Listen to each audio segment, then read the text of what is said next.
একটা ঘর মনের মতো করে সাজানোর চেয়ে সেই সাজানো ঘরটাকে সুন্দর করে মেনটেন করা বেশি টাফ। আমার বাসার প্রতিটা কোণা একেবারে ফ্রেশ আর নিট অ্যান্ড ক্লিন রাখতে আমি কিছু রুলস ফলো করি। আজকের ব্লগে আমার living and dining room deep cleaning এর পাশাপাশি আমার মেনটেন করা সিক্রেট রুলসগুলো আপনাদের সাথে শেয়ার করব। সো অবশ্যই ভিডিওটা লাস্ট পর্যন্ত দেখবেন। সকালের শুরুটাই হয় বাচ্চাদের জন্য ব্রেকফাস্ট বানানো দিয়ে। আয়াত স্কুলে যাবে, ওর জন্য টিফিন প্লাস আয়াত আয়রান দুজনের জন্যই সকালের ব্রেকফাস্টটা ঝটপট বানিয়ে নিচ্ছি। আমি আমার প্রতিদিনের কাজের সম্পূর্ণ রুটিনটা এর আগের দিনই তৈরি করে রাখি, যাতে পরের দিন আমি কি করব, কোন কাজটা আজকে করতে হবে, কোন কাজটা কাল করলেও চলবে, সেটা নিয়ে চিন্তা করে সময় নষ্ট না করতে হয়। বাসায় আমার যেহেতু ছোট বাচ্চা আছে, পুরো ঘর একেবারে নিট অ্যান্ড টাইডি রাখা অতটাও সহজ নয়। কিন্তু আবার এই যে আমার ছোট বাচ্চা আছে, এই কারণেই আমার ঘরটাকে নিট অ্যান্ড টাইডি রাখা বেশি ইম্পর্টেন্ট। প্রতিদিন তো রোজকার কাজের সাথে সাথে ঘর গুছিয়ে নিই, কিন্তু তবু প্রতি মাসে অ্যাটলিস্ট একবার যদি আমি ডিপ ক্লিনিং না করি, তাহলেই দেখা যায় সম্পূর্ণ ঘর জঞ্জালে ভরে যায়। সম্পূর্ণ বাসার ডিপ ক্লিনিং খুবই সময় সাপেক্ষ একটা কাজ, তাই আমি কখনোই পুরো ঘরের ডিপ ক্লিনিং একদিনে করতে নেই না।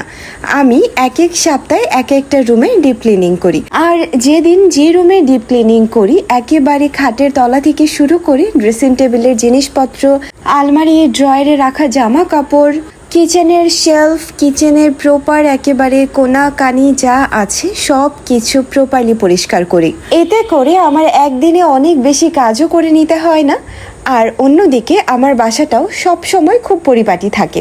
আমি আজকে আমার লিভিং রুম আর ডাইনিং রুম এই দুইটা স্পেস একেবারে ডিপ ক্লিন করব। আমাদের ঘরের এমন এমন জায়গায় অনেক ময়লা জমে যায়, যেটা অনেক সময় আমাদের চোখেও লাগে না। যেমন এই যে ওয়াল ফ্রেমগুলো, এগুলোর আশেপাশে যে এত ময়লা হয়েছে, সেটা আসলে ওয়াল ফ্রেমগুলো যদি আমি না নামাতাম তাহলে কিন্তু চোখেই লাগছিল না। তাই আমি যেটা সবসময় মাথায় রাখি, যে কোনো ময়লা চোখে লাগছে না বলে যে সেখানে ময়লা নেই, সেটা একেবারেই না। এখানে প্রতিটা ফ্রেমের আশেপাশটা একেবারে ধুলো ময়লায় ভরেছিল। আমি যখন সবকিছুকে মুছে আবার লাগাতে যাচ্ছিলাম, তখন মনে হচ্ছিল একেবারে নতুনের মতো হয়ে গিয়েছে। ঘর সাজানোর জন্য আপনি যত এক্সপেন্সিভ জিনিসই ব্যবহার করুন না কেন, এগুলো প্রপারলি মেনটেন না হলে দিন শেষে সেগুলোর যে তাৎপর্য আছে সেটাই হারিয়ে ফেলবে। বাসা ডিপ ক্লিনিং এর সময় সবচেয়ে বেশি প্রবলেম যা হয় তা হলো, আমার খুব সিভিয়ার ডাস্ট অ্যালার্জি আছে।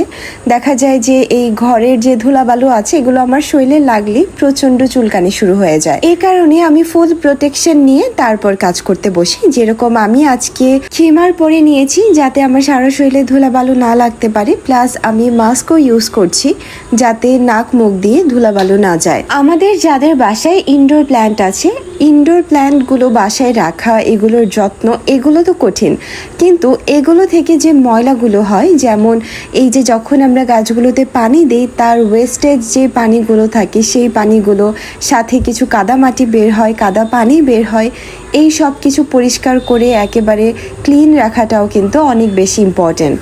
আমার এই মানি প্ল্যান্টটা যে শেলফে ছিল, সেই শেলফটা যে এত ময়লা হয়ে আছে বা এর মধ্যে যে এতগুলো মাটি লেগে আছে, এটা কিন্তু আমি যদি মানি প্ল্যান্টটা না নামাতাম আমার চোখেই লাগতো না। আমার বাসায় অল্প কিছু মানি প্ল্যান্টই আছে, বাট সবগুলোর মধ্যে এই মানি প্ল্যান্টটা মাশাআল্লাহ অনেক ভালো গ্রো করছে। আমার এটাকে দেখলেই মন ভালো হয়ে যায়। এত সুন্দর গ্রোথ, এটার বয়সও কিন্তু খুব বেশি না। এই গাছগুলো বড় জোর 3 মাসের, কিন্তু এর মধ্যে বেশ ভালো গ্রো করেছে এবং প্রত্যেকটা পাতা খুবই হেলদি। আমি আমার সোফার কুশনগুলোর কভার বানিয়েছি কার্টেন্স দিয়ে, মোটামুটি চিপ রেডে নেওয়া কিছু পর্দা দিয়ে আমি অ্যাকচুয়ালি এর কভার বানিয়েছি, যাতে করে আমি যখন ইচ্ছে তখন এগুলোকে খুলে আবার ওয়াশ করতে পারি। যাদের বাসায় ছোট বাচ্চা আছে, বাচ্চারা বারবার সোফায় উঠছে বা বাচ্চারা বারবার বিভিন্ন রকমের খাবার ফালাচ্ছে, এতে করে কিন্তু সোফার কভার অনেক বেশি ময়লা হয়। আপনারাও কিন্তু আমার এই ট্রিকটা ফলো করতে পারেন। এরপর চলে আসলাম ডাইনিং রুমে। আমার ডাইনিং টেবিলে যেহেতু সাদা টেবিল ক্লথ প্লাস সাদা চেয়ারের কভার আছে, তো এগুলো একটু প্রপারলি মেনটেন করা টাফ, কিন্তু সত্যি বলতে আমি যতটা টাফ ভেবেছিলাম ততটা টাফ না। এখানে যখন খাবার খাওয়া হয় তখন আমরা হলো প্লেটস ম্যাট যেগুলো আছে এগুলোর উপরে খাবার খাই, যে কারণে সাদা কভারের উপরে খুব কমই ঝোলের দাগ পড়ে। তবু দু এক জায়গায় যে পড়েনি তা না, বাট এটা আশা করি ওয়াশ করলেই চলে যাবে। টেবিল ক্লথটা যতদিন ছিল ততদিন কিন্তু এত বেশি ময়লা লাগেনি। টেবিল ক্লথটা উঠানোর পরেই দেখতে পারলাম যে পুরো গ্লাসটার মধ্যে একেবারে ময়লার আস্তর পড়ে গিয়েছে। বেশি দিন হয়নি যদিও আমি এটা পরিষ্কার করেছি, কিন্তু ওই যে আমাদের বাতাসে এত পরিমাণে ধুলোবালি থাকে, যতই পরিষ্কার করে রাখো না কেন ময়লা হয়েই যায়। মোটামুটি আমার লিভিং রুম আর ডাইনিং এরিয়া ক্লিন করা শেষ। এখন এই যে যত সব কভারগুলো আছে এগুলো সব দিয়ে দিব ওয়াশিং মেশিনে। এগুলো ধোয়া হতে হতে আমি আজকে দুপুরের রান্নাটা করে নেব। আমার মনে হয় প্রত্যেকটা হাউসওয়াইফের জন্য সবচেয়ে বেস্ট গিফট হতে পারে একটা ওয়াশিং মেশিন। ট্রাস্ট মি, আমার কিন্তু আগেও এই কাজগুলো করা লাগতো, কিন্তু তখন সবচেয়ে বড় কষ্টের বিষয় ছিল এই যে এত এত কভারগুলো বা বিছানার চাদর পর্দা এগুলো যখন হাতে আমার ধুতে হতো তখন আসলে সেটাই সবচেয়ে বেশি কষ্টের বিষয় হতো, যে কারণে আমার ডিপ ক্লিনিং করতেও অনেক সময় লাগতো। কিন্তু যখন থেকে আমি ওয়াশিং মেশিন কিনেছি আমার অর্ধেক কাজই মনে হয় সহজ হয়ে গিয়েছে। আমার ওয়াশিং মেশিনটার কস্ট পড়েছে 30,000 টাকা, আর আমার করা সত্যি বলতে এটা ছিল একটা বেস্ট ইনভেস্ট। যেদিন আমি ডিপ ক্লিনিং করি ওদিন আমি আসলে চেষ্টা করি যে সিম্পল কিছু রান্না করতে। অ্যাকচুয়ালি সিম্পল বলতে এমন কোনো ডিশ যেটা প্রত্যেকেই মজা করে খেতে পারবে আর আমার রান্না করতেও সুবিধা হবে। আজকে আমি লাঞ্চের জন্য রান্না করছি বিরিয়ানি, চিকেন বিরিয়ানি করছি, যেটা আমার একেবারে ছোট বাচ্চা থেকে বাচ্চার বাবা পর্যন্ত প্রত্যেকেই তৃপ্তি করে খাবে। প্লাস বিরিয়ানি রান্না করতেও অত একটা সময় লাগে না। এখানে যদি আমি ভাত সাথে 3টা তরকারি রান্না করতে যেতাম তাহলে আমার কষ্টটাও বেশি হতো, সময়টাও বেশি লাগতো। আসলে ইটস অল অ্যাবাউট ম্যানেজমেন্ট। আমি আমার প্রত্যেকটা রুটিন নিয়ে খুবই সিরিয়াস। আমি আমার রুটিনের কোনো অংশই মিস করি না। যেদিনই দেখা যায় যে আমার রুটিনটা একটু নড়চড় হয়ে যায় সেদিনই মনে হয় আমার সারা দিনের কাজ উলটপালট হয়ে যায়।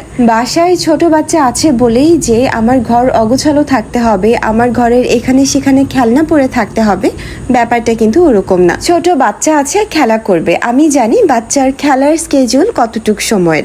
বাচ্চা যতক্ষণ খেলা করবে ততক্ষণ বাচ্চার খেলনা দিয়ে কতটুকু অগোছালো হলো সেটা আমার কনসার্ন না, কিন্তু বাচ্চার খেলা শেষ, বাচ্চা ঘুমোতে গেল বা বাচ্চা এখন রেস্ট নিচ্ছে, তখন আমার দায়িত্ব হলো প্রত্যেকটা জিনিস জায়গা মতো গুছিয়ে রাখা। আর আমার মনে হয় আমি যেহেতু সব কিছু স্কেজুয়াল মেনটেন করে করি তাই আমার কাজগুলোতে এত একটা ক্লান্তিও আসে না। আমার বেশিরভাগ কাজই দেখা যায় যে সকাল থেকে দুপুর পর্যন্ত করে ফেলতে হয়, মানে সকাল থেকে 3টা পর্যন্ত হলো আমার ঘরের বেশিরভাগ কাজ করা হয়। এরপরের সময়টা দেখা যায় যে বাচ্চাদেরকে দিতে হয়, তাছাড়া আমার কন্টেন্ট ক্রিয়েশনের কাজ, প্রমোশনাল কাজ, তারপর কোর্স তো আছেই, সেগুলোতেও সময় দিতে হয়। সুতরাং আমার জন্য কিন্তু এক্ষেত্রে টাইম ম্যানেজমেন্টটা আরও অনেক বেশি স্ট্রিক্টলি ফলোড করতে হয়। আর সত্যি বলতে এমন কিছু কাজ যা তুমি করছো আর সেটা থেকে তুমি বেনিফিট পাচ্ছ, তাহলে আমার মনে হয় সেই কাজটা করতে বিরক্তি আসে না।